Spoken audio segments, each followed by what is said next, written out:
Bismillahirrahmanirrahim. Assalamualaikum warahmatullahi wabarakatuh. Alhamdulillah nahmaduhu wa nasta'inuhu wa nastaghfiruh wa na'udzu billahi min syururi anfusina wa min sayyiati a'malina. May yahdihillahu fala mudhillalah wa may yudhlil fala hadiyalah. Langsung saja kita akan membahas prototipe kurikulum. Materinya ada 4. Yang pertama, pengertian prototipe kurikulum. Yang kedua, kelebihan dan kekurangan prototipe kurikulum. Yang ketiga, implementasi prototipe kurikulum dalam pendidikan. Yang keempat, implementasi prototipe kurikulum di sekolah dasar. Yang pertama, pengertian prototipe kurikulum.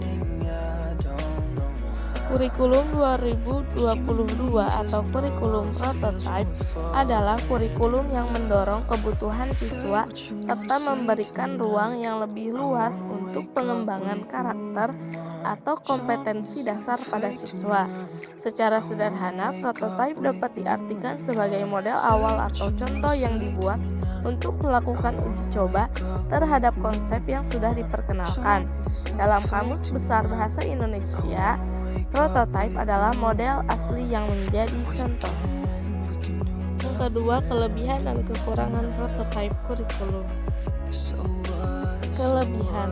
Yang pertama, pengembangan soft skill dan karakter atau akhlak mulia, gotong royong, kebinekaan, kemandirian, nalar kritis, kreativitas mendapat porsi khusus melalui pembelajaran berbasis proyek.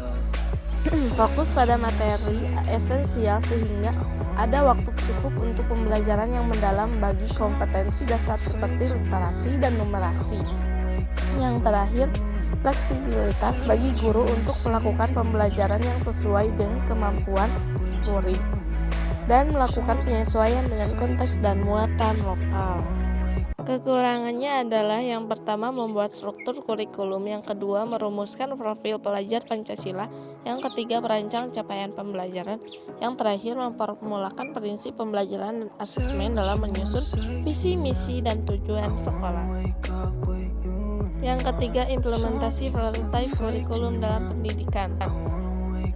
Yang pertama, beriman dan bertakwa kepada Tuhan Yang Maha Esa yang diwujudkan ke dalam akhlak mulia, baik dalam beragama, akhlak yang baik kepada diri sendiri, kepada sesama manusia, kepada alam, dan kepada negara Indonesia. Yang kedua, berkebinekaan global untuk mencapai dengan menjadi pelajar Indonesia yang mengenal dan menghargai budaya, dapat berkomunikasi dan berinteraksi antar budaya, berefleksi dan bertanggung jawab terhadap pengalaman berkebinekaan, serta berkeadilan sosial.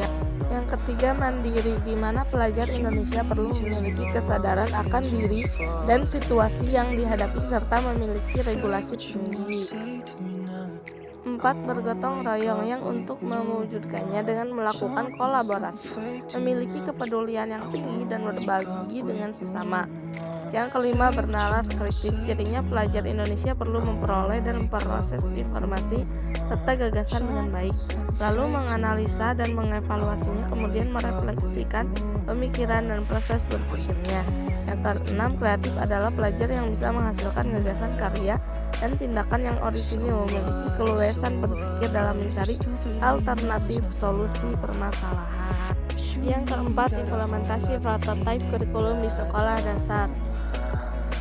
Pelajaran ilmu pengetahuan alam atau IPA dan ilmu pengetahuan sosial IPS yang awalnya dipisah pada kurikulum 2013 dirubah untuk digabung menjadi IPAS pada kurikulum prototipe sebagai fondasi anak sebelum anak belajar IPA dan IPS terpisah di jenjang SMP. Alhamdulillahirrahmanirrahim. Cukup sekian presentasi dari saya. Wassalamualaikum warahmatullahi wabarakatuh. Thank you.